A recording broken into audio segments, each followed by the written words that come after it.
നമ്മൾ പുറപ്പാട് പുസ്തകമാണല്ലോ പഠിച്ചുകൊണ്ടിരിക്കുന്നത്. 25-ാം അധ്യായത്തിലെ 8-ാമത്തെ വാക്യമാണ് ഇന്നലെ നമ്മൾ ചിന്തിച്ചത്.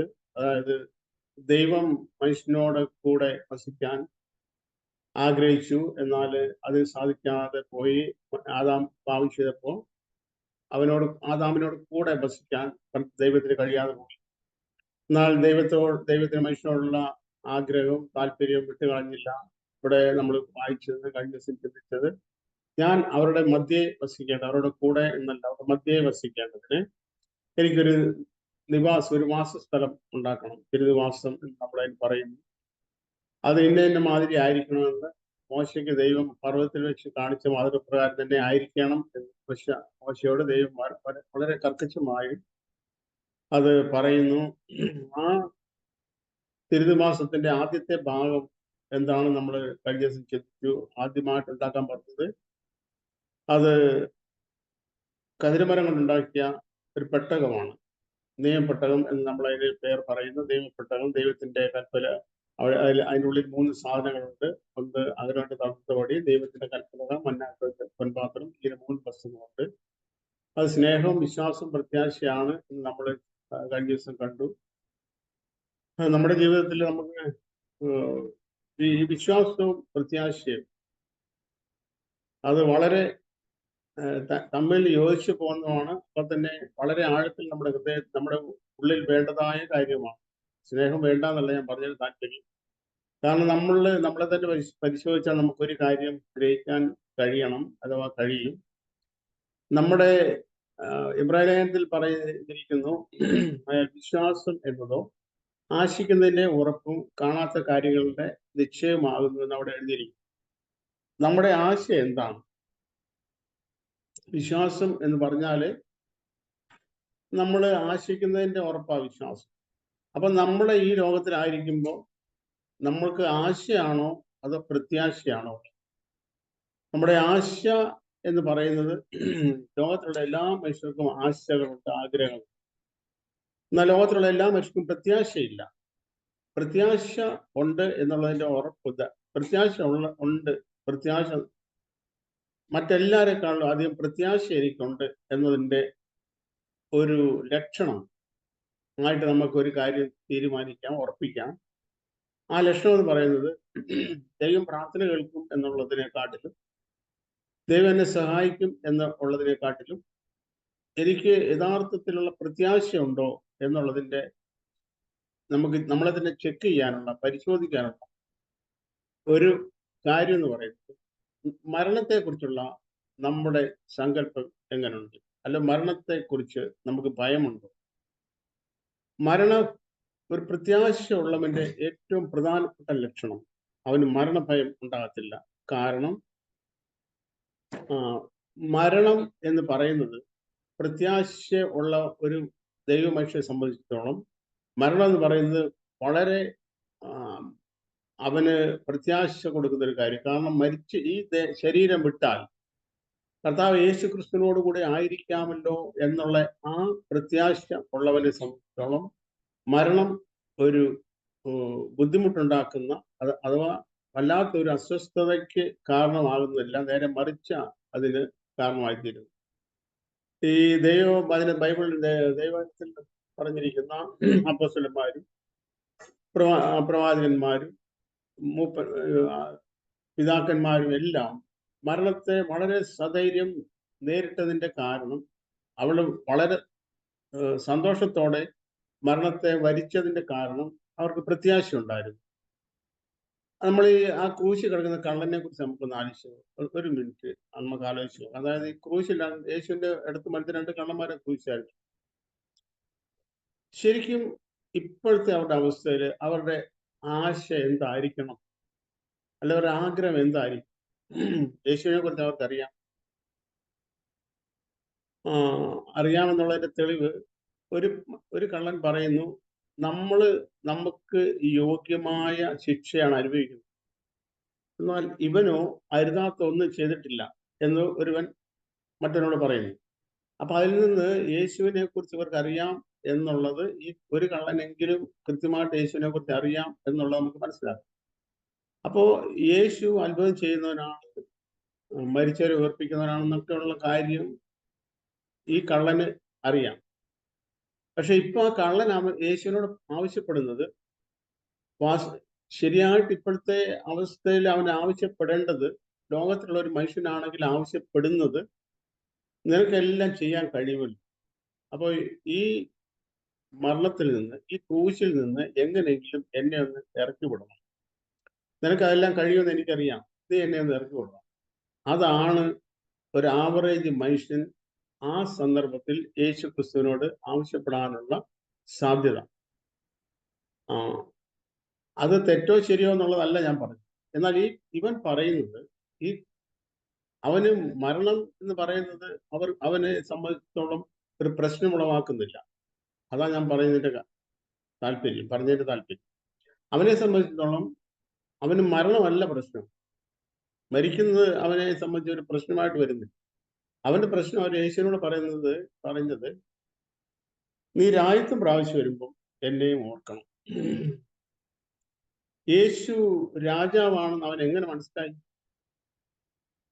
യേശു ഒരു രാജാവാണെന്ന് അവൻ മനസ്സിലായത്, എൻ്റെ അനുമാനം, രണ്ട് രീതിയിൽ അവന് മനസ്സിലായിട്ടുണ്ടാവും. ഒന്ന്, ഈ യേശുവിന്റെ തലയുടെ മുകളിൽ ഒരു എഴുത്തുണ്ട്. ഇപ്പൊ യേശുവിനെ ക്രൂശിന്റെ മുകളിൽ, യേശുവിന്റെ തലയുടെ മുകളിൽ ഒരു എഴുതി വെച്ചിട്ടുണ്ട്. അതിങ്ങനെ എഴുതിയിരിക്കുന്നു, യഹൂദന്മാരുടെ രാജാവ്. അത് എഴുതി വെച്ചിരിക്കുന്നത് യേശുവിന്റെ ശിഷ്യന്മാരല്ല. ആ എഴുത്ത് കാണുമ്പോൾ ഇവനറിയാം അങ്ങനൊന്നും ആർക്കും എഴുതാൻ പറ്റുന്ന ഒരു എഴുത്തല്ല എഴുതിയിരിക്കുന്നത്. നേരെ മറിച്ച് അത് കൈസറുടെ എഴുത്താണ് അവിടെ എഴുതിയിരിക്കുന്നത്. റോമ കൈസറുടെ എഴുത്താണ്. യഹൂദന്മാരുടെ രാജാവെന്നുള്ള എഴുത്ത് റോമ കൈസറാൽ എഴുതപ്പെട്ടതാണ്. റോമ കൈസറുടെ കീഴിലുള്ള ഗവർണർ ആയിരിക്കുന്ന പീലാത്തോസിനാൽ എഴുതപ്പെട്ടതാണ് യഹൂദന്മാരുടെ രാജാവ്.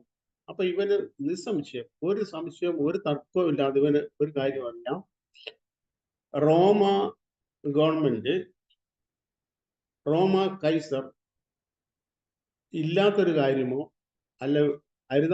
അല്ലെങ്കിൽ ശരിയല്ലാത്തൊരു കാര്യമോ എഴുതുന്ന ഒരു മനുഷ്യനല്ല റോമ കൈസർ. അതുകൊണ്ട് തന്നെ ഇവൻ രാജാവാണെന്ന് ഈ കള്ളനെ ഉറപ്പിക്കാൻ രണ്ടാമതൊരു അന്വേഷണത്തിന്റെ ആവശ്യമില്ല. ഇത് മാത്രമല്ല, തലേദിവസം നമുക്കറിയാം, തലേദിവസം രാത്രി യേശുവിനെ ക്രൂശിക്കാൻ നേരം, യേശുവിനെ വിസ്തരിക്കാവുന്ന സമയത്ത് പീലാത്തോസിന്റെ മുമ്പിൽ യേശു നിൽക്കുന്നു. പീലാത്തോസ് യേശുവിനോട് ചോദിക്കുന്ന ചോദ്യമുണ്ട്, നീ രാജാവ് തന്നെയോ? യേശു പീലാത്തോസിനോട് മറുപടി പറഞ്ഞു, ഞാൻ രാജാവ് തന്നെയാണ്, പക്ഷെ എൻ്റെ രാജ്യം ഐഹികമല്ല. അപ്പൊ അതും പിറ്റേ ദിവസം ക്രൂശിക്കാൻ വേണ്ടി നിർത്തിയിരിക്കുന്നതാണല്ലോ ഈ കള്ളന്മാർ രണ്ടുപേരും, ഇഷ്ടപ്രതിക്കാർ രണ്ടുപേരെയും ക്രൂശിക്കാൻ വേണ്ടിയുള്ളവരാ. അവരും തീർച്ചയായിട്ടും ഇവരും ഈ വിസ്താരം കേൾക്കാൻ സാധ്യതയുണ്ട്. രഹസ്യമായിട്ടല്ല, പരസ്യമായിട്ടാണ് യേശുവിനെ വിസ്തരിക്കുന്നത്. അപ്പോ ഈ കാരണങ്ങൾ കൊണ്ട് ഈ കള്ളന് ഒരു ബോധ്യം വന്നു, ഇവൻ രാജാവാണ് എന്ന്. മാത്രമല്ല, ഇവൻ രാജ്യത്വം പ്രാപിച്ച് മടങ്ങി വരും. രാജാവാണെങ്കിൽ രാജ്യമുണ്ട്. ഇതുവരെ ഇവന് അങ്ങനത്തെ രാജ്യമില്ല. ഈ ഇസ്രായേൽ എന്ന് പറയുന്നത് ഇതിന്റെ രാജ്യമല്ല. ഇസ്രായേലിൽ ഇപ്പൊ ഭരിക്കുന്ന റോമാക്കാരാണ്. അതുകൊണ്ട് തന്നെ ഇവൻ രാജാവാണെങ്കിൽ ഇവനൊരു രാജ്യമുണ്ട്. ഇത് മാത്രമല്ല, അവൻ ആ രാജ്യത്തെ രാജാവായിട്ട് ഭരിക്കുന്ന ഒരു ദിവസമുണ്ട് എന്ന് ഈ മനുഷ്യനെ കള്ളന് ബോധ്യപ്പെട്ടു.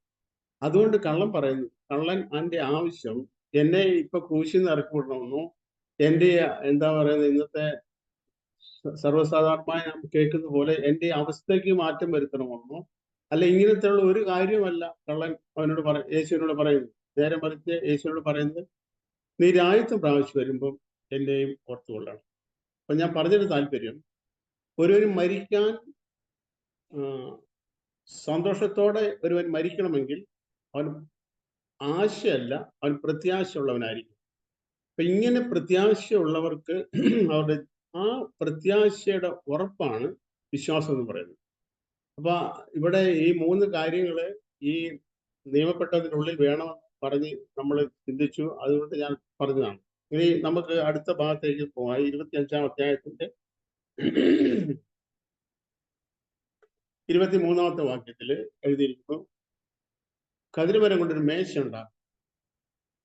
ആ മേശയ്ക്ക് കാഴ്ചയപ്പത്തിന്റെ മേശ എന്നാണ് നമ്മൾ പൊതുവിൽ പറയാറുള്ളത്. കാഴ്ചയപ്പത്തിന്റെ മേശ എന്ന് പറയാനുള്ള കാരണം, ഈ മേശയുടെ മുകളിൽ 12 അപ്പങ്ങൾ ഒരേ വലിപ്പത്തിൽ ഒരേ അളവിൽ തൂക്കത്തിൽ മാവ് കൊണ്ടുണ്ടാക്കിയിരിക്കുന്ന 12 അപ്പങ്ങൾ 2 അടുക്കായിട്ട് ഈ മേശയുടെ മുകളിൽ വെക്കണം. അത് ഓരോ അപ്പത്തിന്റെ മുകളിലും കുന്തിരിക്ക വിടണം. കുന്തിരിക്ക വിട്ടിട്ട് ഒരപ്പം വെച്ചു, കുന്തിരിക്ക വിട്ടു, എന്നിട്ട് അതിന്റെ മുകളിൽ അടുത്ത അപ്പം വെച്ചു, കുന്തിരിക്ക വിട്ടു. ഇങ്ങനെ 2 അടുക്കായിട്ടാണ് ഈ അപ്പം വെക്കേണ്ടത്. 12 അപ്പം വെക്കണം. ഈ 12 അപ്പം അവിടെ വെച്ചിട്ട് അത് ശനിയാഴ്ച ശബത്ത് ദിവസത്തിലാണ് പുതിയ അപ്പം വെക്കുന്നത്. പിറ്റത്തെ ശബത്ത് ദിവസം വരെ, പിറ്റത്തെ ശനിയാഴ്ച വരെ ഈ 12 അപ്പവും ഈ കാഴ്ചയപ്പത്തിന്റെ മേശമേൽ ഉണ്ടായിരിക്കണം. അത് ഈ കാഴ്ചയപ്പത്തിന്റെ മേശമേലുള്ള അപ്പം കാണുന്നത് പുരോഹിതൻ മാത്രമാണ്. കാരണം ഈ കാഴ്ചയപ്പം ഇരിക്കുന്നത് വിശുദ്ധ സ്ഥലത്താണ്. വിശുദ്ധ സ്ഥലത്തേക്ക് പുരോഹിതന്മാർക്കല്ലാതെ ആർക്കും പ്രവേശനം ന്യായപ്രമാണ പ്രകാരം ഇല്ലായിരുന്നു. അപ്പൊ പുരോഹിതനാണ് ഈ ഈ മേശയും ഈ മേശയുടെ മേലുള്ള കാഴ്ചയപ്പവും കാണുന്നത്. പുരോഹിതൻ എപ്പോഴെല്ലാം കാണും? എബ്രാഹിം 9-ാം അധ്യായത്തിൽ നമ്മൾ പഠിച്ചു, നമ്മൾ ചിന്തിച്ചു, നമുക്കറിയാം. പുരോഹിതൻ നിത്യവും ഈ കാഴ്ചയപ്പം കാണും. ഈ 12 കാഴ്ചയപ്പവും പുരോഹിതൻ നിത്യവും കാണും. ഈ 12 കാഴ്ചയപ്പം ഇസ്രായേൽ ഗോത്രം 12-നെയുമാണ് പ്രതിനിധീകരിക്കുന്നത്. അപ്പോൾ ഈ ഇസ്രായേൽ ഗോത്രം 12-നെയും അവിടെ നമ്മളൊരു വാക്ക് അവിടെ 26-ാം അധ്യായത്തില് 25-ാം അധ്യായത്തിന്റെ 23-ാം വാക്യത്തിന്റെ അവസാന ഭാഗത്ത് എഴുതിയിരിക്കുന്നത്, ദൈവം പറയുന്നത് എന്റെ മുൻപാകെ ഈ കാഴ്ചയപ്പം വെക്കണമെന്നാണ്. അങ്ങനെ അവിടെ എഴുതിയിരിക്കുന്നത്. അപ്പൊ ദൈവത്തിന്റെ ഈ കാഴ്ചയപ്പം ഇരിക്കുന്നത് ദൈവത്തിന് മുൻപാകെയാണ്. അഥവാ ഈ 12 ഗോത്രങ്ങളെ പ്രതിനിധീകരിക്കുന്ന, അല്ലെങ്കിൽ നമുക്ക് ഇങ്ങനെ പറയാം, 12 ഗോത്രങ്ങളും ദൈവത്തിന്റെ മുൻപിലാണ് ആയിരിക്കുന്നത്. അത് കാണുന്നത് എല്ലാ ദിവസവും പുരോഹിതന് കാണുന്നത്. അപ്പൊ പുരോഹിതന്റെ കണ്ണിന്റെ മുൻപിലാണ് ഈ 12 ഗോത്രങ്ങളും ഇസ്രായേൽ മുഴുവനും ആയിരിക്കുന്നത്. പുരോഹിതന്റെ കണ്ണിന് മുമ്പിലാണ്. അത് എപ്പോഴെങ്കിലും അല്ല, എല്ലാ ദിവസവും പുരോഹിതൻ ഈ 12 ഗോത്രങ്ങളെയും അഥവാ മുഴുവൻ ഇസ്രായേലിനെ എല്ലാ ദിവസവും എല്ലാ സമയത്തും ഈ പുരോഹിതൻ കണ്ടുകൊണ്ടിരിക്കും. അപ്പൊ അങ്ങനെയുള്ള കാഴ്ചയപ്പത്തിന്റെ മേശ കതിരമരങ്ങൾ ഉണ്ടാക്കിയിട്ട് പൊന്നു പൊതിഞ്ഞിട്ട് ആ കാഴ്ചയപ്പം എല്ലാ ദിവസവും ആ മേശമേലിരിക്കണം. ശനിയാഴ്ച ദിവസം ഈ മേശയിൽ നിന്നുള്ള പഴയ അപ്പം മാറ്റിയിട്ട് പുതിയ അപ്പം വെക്കണം. ശനിയാഴ്ച ദിവസം, ശബത്ത് ദിവസം. അപ്പൊ ഈ കാഴ്ചയപ്പത്തിന്റെ മേശമേലിരുന്ന കാഴ്ചയപ്പമാണ് പുരോഹിതന്മാർക്ക് ഭക്ഷിക്കാവുന്ന വിശുദ്ധ വസ്തു. ഈ 12 കാഴ്ചയപ്പവും പിറ്റത്തെ ഒരു ശബത്ത് ദിവസം, ഒരു ശബത്താഴ്ച കഴിയുമ്പോൾ പിറ്റേ ശനിയാഴ്ച ആകുമ്പോൾ പുരോഹിതൻ ഈ കാഴ്ചയപ്പം ഭക്ഷിക്കണം. നമ്മള് ദാവീദിന്റെ ചരിത്രത്തിൽ നമ്മളിങ്ങനെ ഇതിനെക്കുറിച്ച് പെട്ടെന്ന് നമുക്ക് ഓർമ്മയിൽ വരുന്നു എന്ന് ഞാൻ ധരിക്കുന്നു. നിങ്ങൾക്ക് എല്ലാവർക്കും ഓർമ്മയിൽ വരുന്നു ഞാൻ ധരിക്കുന്നു. ദാവീദ് ഒരിക്കല് ഓടിപ്പോയപ്പോ പുരോഹിതന്റെ അടുത്തിൽ പുരോഹിതനോട് ചോദിക്കുന്നു, എന്തെങ്കിലും കഴിക്കാൻ ഭക്ഷണം കേട്ടോ? അപ്പോ പുരോഹിതന്റെ മറുപടി, പുരോഹിതന്മാർക്ക് മാത്രം ഭക്ഷിക്കാനുള്ള കാഴ്ചയപ്പമല്ലാതെ മറ്റൊന്നുമില്ല. ആ സംഭവങ്ങളൊക്കെ നമുക്ക് അറിയാമല്ലോ. അപ്പൊ ഞാൻ പറഞ്ഞിട്ട് താല്പര്യം, ഈ കാഴ്ചയപ്പം എന്ന് പറയുന്നത് എല്ലാവർക്കും കഴിക്കാനുള്ളതല്ല, പക്ഷെ പുരോഹിതന്മാർക്ക് വേണ്ടി കഴിക്കാനുള്ളതാണ്. എന്നാൽ പുരോഹിതന്മാർ കഴിക്കേണ്ട കാഴ്ചയപ്പം ദാവീദ് കൂടെയുള്ളവർ ഭക്ഷിച്ച് നോക്കുക. യേശു കർത്താവ് തന്നെ പിന്നെ പറയുണ്ടായി. അപ്പോ ഈ കാഴ്ചയപ്പം എന്ന് പറയുന്നത് പുരോഹിതന്മാർക്ക് ഭക്ഷിക്കാനുള്ളതാണ്. അത് 12 ഇസ്രായേൽ ഗോത്രത്തിന് 12 പ്രതിനിധീകരിക്കുന്നു. ആ 12 ഗോത്രങ്ങളും എല്ലാ സമയത്തും ദൈവത്തിന്റെ മുൻപാകെയാണ്.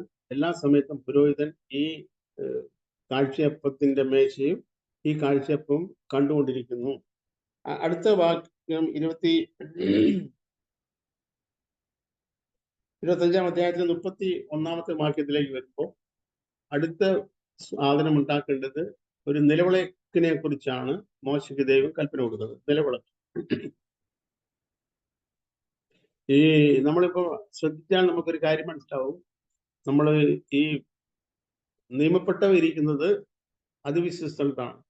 അപ്പൊ ദൈവം ഒരു പണി തുടങ്ങുന്നത് അതിവിശുദ്ധ സ്ഥലം മുതലാണ് എന്നുള്ള ഒരു സത്യം നമുക്ക് ഇതിൽ നിന്ന് ഗ്രഹിക്കാൻ കഴിയുന്നുണ്ട്.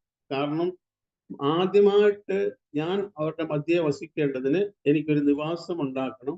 തിരുനിവാസം എന്ന് പറയുന്ന ദൈവത്തിന്റെ വാസസ്ഥലം, ദൈവത്തിന്റെ സാന്നിധ്യം ഇറങ്ങി വസിക്കുന്ന തിരുനിവാസം ഉണ്ടാക്കണമെന്ന് പറഞ്ഞപ്പോൾ തന്നെ മോശയ്ക്ക് ദൈവം കൽപ്പന കൊടുക്കുന്നത് അതിവിശുദ്ധ സ്ഥലം മുതലുള്ള കാര്യങ്ങളെ കുറിച്ചാണ്. അതിവിശുദ്ധ സ്ഥലത്താണ് ഈ നിയമപ്പെട്ടവും അതിന് മുകളിൽ കൃപാസനവും ഇരിക്കുന്നത്. എന്നാൽ ഇപ്പോൾ നമ്മൾ ഈ അതിവിശുദ്ധ സ്ഥലത്ത് നിന്ന് വിശുദ്ധ സ്ഥലത്തേക്ക് എത്തി. വിശുദ്ധ സ്ഥലത്താണ് മേശ, കാഴ്ചയപ്പത്തിന്റെ മേശയും ആ മേശമേലെ 12 അപ്പങ്ങൾ ഇരിക്കുന്നത് അതിവിശുദ്ധ സ്ഥലത്തല്ല, വിശുദ്ധ സ്ഥലത്താണ്. അപ്പൊ വിശുദ്ധ സ്ഥലത്തുള്ള മറ്റൊരു ഉപകരണമാണ് നിലവിളക്ക് എന്ന് പറയുന്നത്.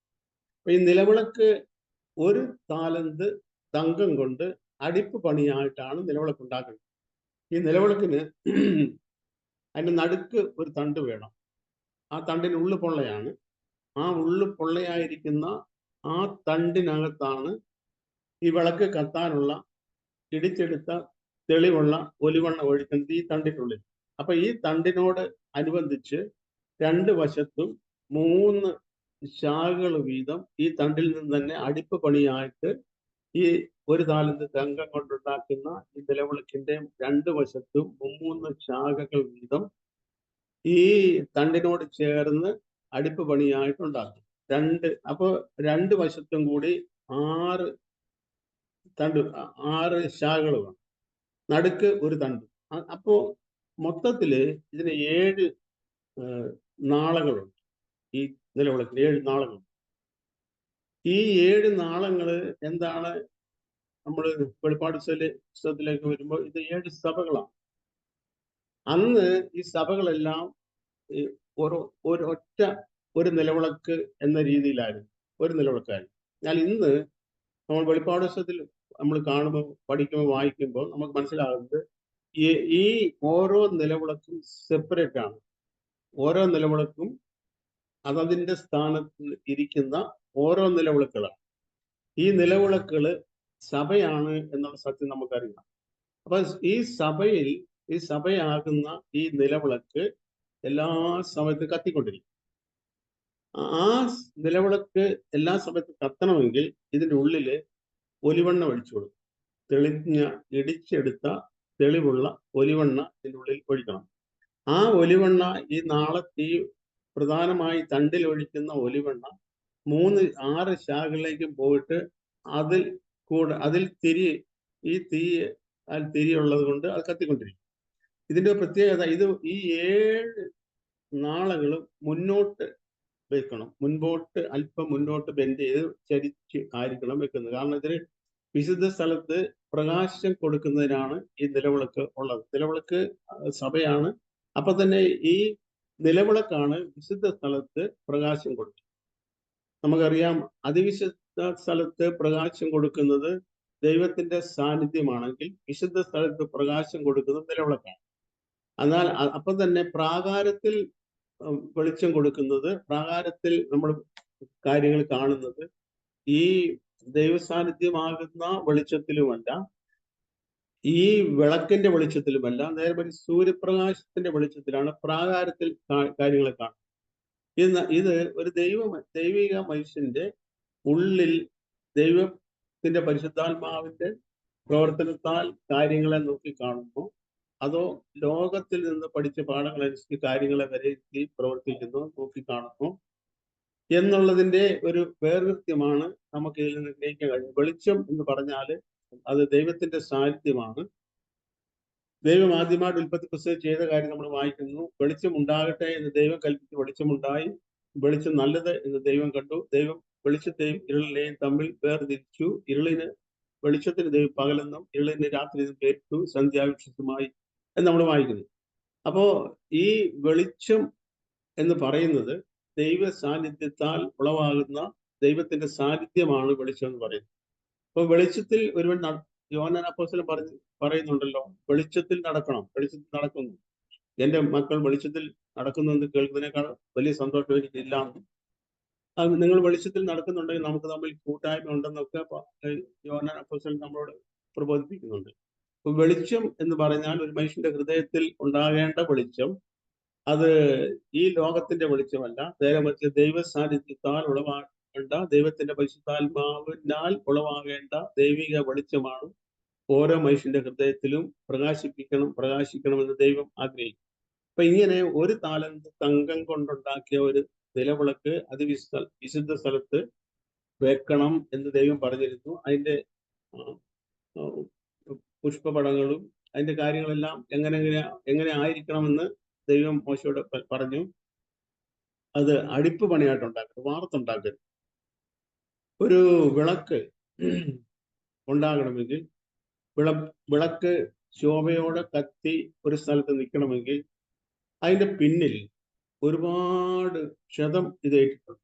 നമ്മൾ ആ വിളക്ക് പരിശോധിച്ചാൽ ആ വിളക്ക് ഇങ്ങനെ അടിപ്പ് പണിയായിട്ടുണ്ടാക്കിയ ആ മൂശാരിയുടെ ഓരോ അടിപ്പ് പണികളും ഓരോ അടിപ്പും 100 കണക്കിന്, നമുക്ക് എണ്ണാൻ കഴിഞ്ഞാൽ 100 കണക്കിന് അടി ഈ വിളക്കിൽ നമുക്ക് കാണാൻ കഴിയും. അങ്ങനെ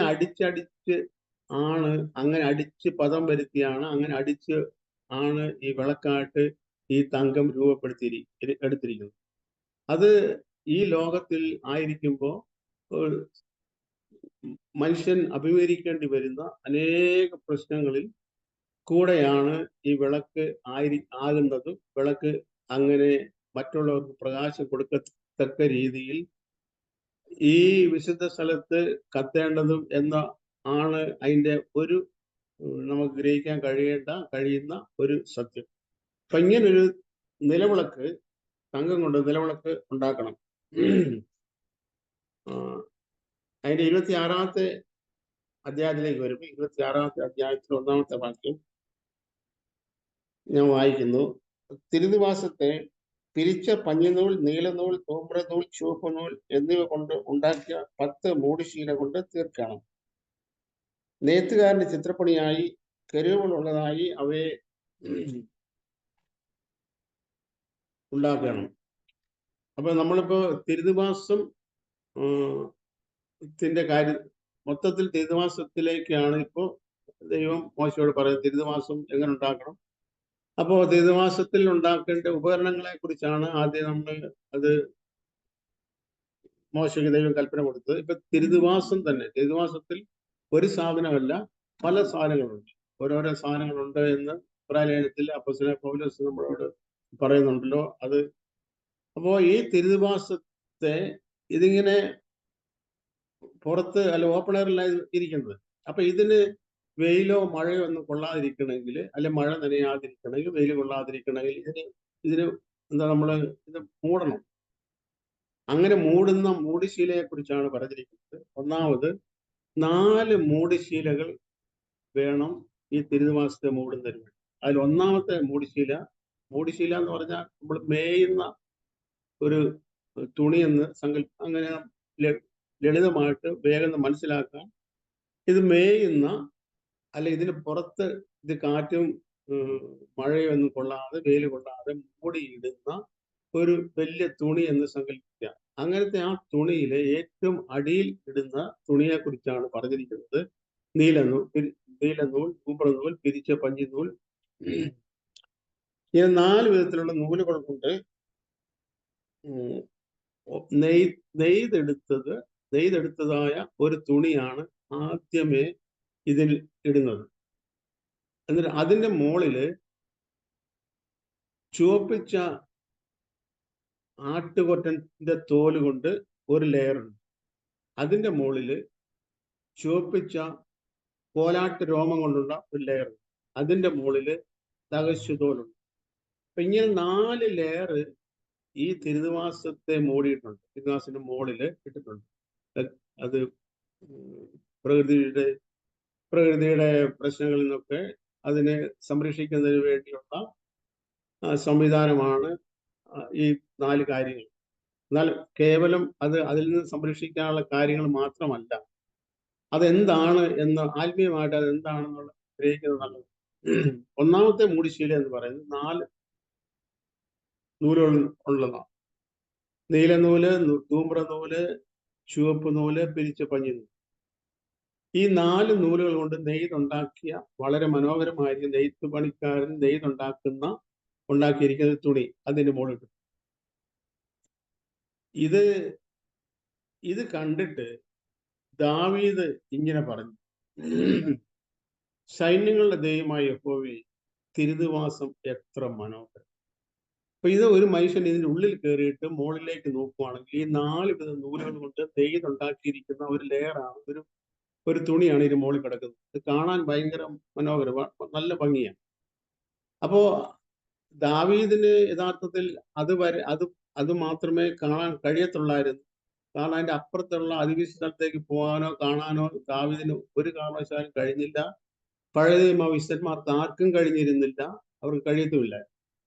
കാരണം യേശുക്രിസ്തുവിന്റെ മരണത്തോടു കൂടിയാണ് അതിവിശുദ്ധ സ്ഥലത്തേക്കുള്ള വഴി ഉദ്ഘാടനം ചെയ്യപ്പെട്ടത്, ഓപ്പൺ ചെയ്യപ്പെട്ടത്, തുറക്കപ്പെട്ടത് എന്നുള്ള അഭിപ്രായത്തിൽ വായിക്കുന്നത്. അത് തന്റെ ദേഹമായ തിരശ്ശീലയിൽ കൂടിയാണ് അതിവിശുദ്ധ സ്ഥലത്തേക്കുള്ള വഴി തുറക്കപ്പെട്ടത് എന്ന് അഭിപ്രായത്തിൽ നമ്മൾ വായിക്കുന്നുണ്ട്, നമ്മൾ പഠിച്ചിട്ടുണ്ട്.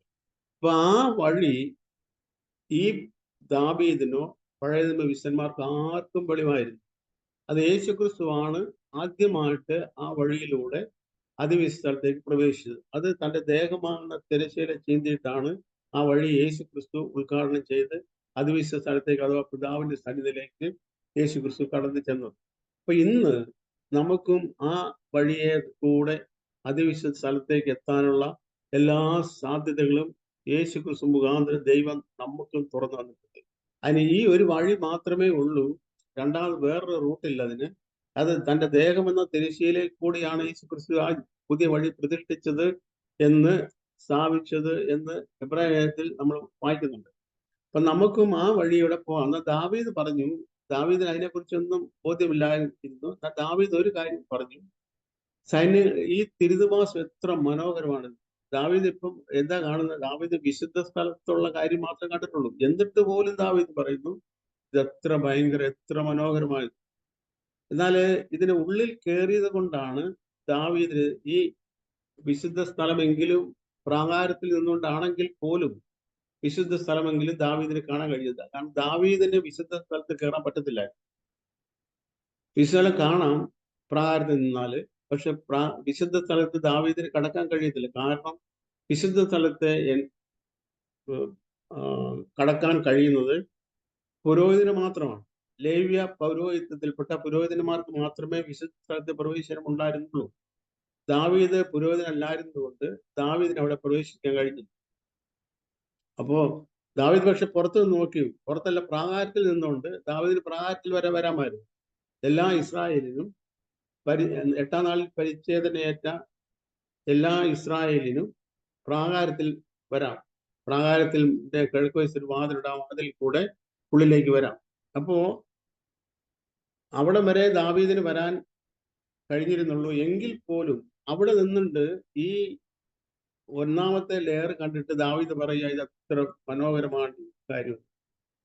ഇതെന്താണ്? ഈ 4 വിധ നൂലുകൾ എന്താണ്? ഈ 4 നൂലുകൾ എന്താണ് എന്ന് പോയി നാം വായിക്കുന്നു.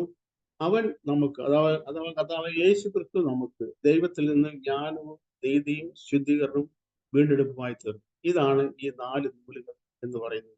നമ്മൾ പ്രാകാരത്തെ കുറിച്ച് ദൈവം അനുവദിച്ച അടുത്ത ക്ലാസ്സിൽ നമ്മൾ ചിന്തിക്കാം. അപ്പോൾ അവിടെ ഈ 4 നൂലുകളാണ് പ്രാകാരത്തിന് അടപ്പില്ല, പ്രാകാരത്തിൽ ഇങ്ങനെ തൂക്കിയിട്ടിരിക്കുന്ന നൂലുകൾ. അവിടെ ഈ നീല നൂല്, ചുവപ്പ് നൂല്, ധൂമ്ര നൂല്, പിരിച്ച പഞ്ഞി, ഈ 4 നൂലുകൾ ഇങ്ങനെ തൂക്കിയിട്ടിരിക്കുകയാണ്. 20 മുഴം നീളം വീതിയുള്ള പ്രാകാരത്തിന്റെ എൻട്രൻസിന്, പ്രാകാരത്തിന്റെ വാതിക്കൽ ഈ നൂലുകൾ ഇങ്ങനെ തൂക്കിയിട്ടിരിക്കുന്നത്. ഈ നൂലുകളിൽ കൂടെ ആണ് ഈ പ്രാകാരത്തിലേക്ക് ഒരു മനുഷ്യൻ പ്രവേശിക്കുന്നത്. ഈ പ്രാകാരത്തിലേക്ക് ഒരു മനുഷ്യൻ, പുറത്തു നിന്ന് വരുന്ന ഒരു മനുഷ്യൻ, 8-ാം നാളിൽ പരിച്ഛേദനയേറ്റവൻ, ദേവാലയത്തെ തൂക്കപ്രകാരം 1/2 ശേക്കൽ വെള്ളി വീണ്ടെടുപ്പിന് വേണ്ടി തൂക്കി കൊടുത്തവൻ, അങ്ങനെയുള്ള ആർക്കും ഈ പ്രാകാരത്തിൽ പ്രവേശിക്കാം. അപ്പൊ ഈ പ്രാകാരത്തിലേക്ക് ഒരുത്തം പ്രവേശിക്കുമ്പം ഈ 4 നൂലുകളുടെ ഇടയിൽ കൂടെ ആണ് കടക്കുന്നത്. കാരണം ഈ നൂലുകൾ മുകളിൽ നിന്ന് അടിയിലേക്ക് തൂക്കിയിട്ടിരിക്കുക. ഈ 20 മുഴം നീളമുള്ള, 20 മുഴം വീതിയുള്ള ഈ എൻട്രൻസിന്റെ മുകളിൽ നിന്ന് താഴേക്ക് തൂക്കിയിട്ടിരിക്കുക. അപ്പൊ ഏതൊരുത്തനും ഈ പ്രാകാരത്തിലേക്ക് പ്രവേശിക്കണമെങ്കിൽ ഈ നൂലുകളിൽ കൂടെ മാത്രമേ പ്രവേശിക്കാൻ കഴിയത്തുള്ളൂ. അത് നമ്മുടെ കർത്താവായ യേശു ക്രിസ്തു ആണെന്ന് കൊരിന്ത്യലേഖനം വായിക്കും. ഇപ്പോ ദൈവം അനുവദിച്ചാൽ ബാക്കി കാര്യങ്ങൾ നമുക്ക് അടുത്ത ക്ലാസ്സിൽ ചിന്തിക്കാം. ദൈവം നമ്മളെല്ലാവരെയും അനുഗ്രഹിക്കട്ടെ, സഹായിക്കട്ടെ. ഈ സത്യങ്ങൾ ഗ്രഹിച്ച് അതുവഴി ജീവിക്കാൻ നമ്മളെല്ലാവരെയും ദൈവത്തിന്റെ കൃപയാൽ ദൈവം ശക്തീകരിക്കട്ടെ എന്ന് പ്രാർത്ഥിച്ചുകൊണ്ട് നിർത്തുന്നു.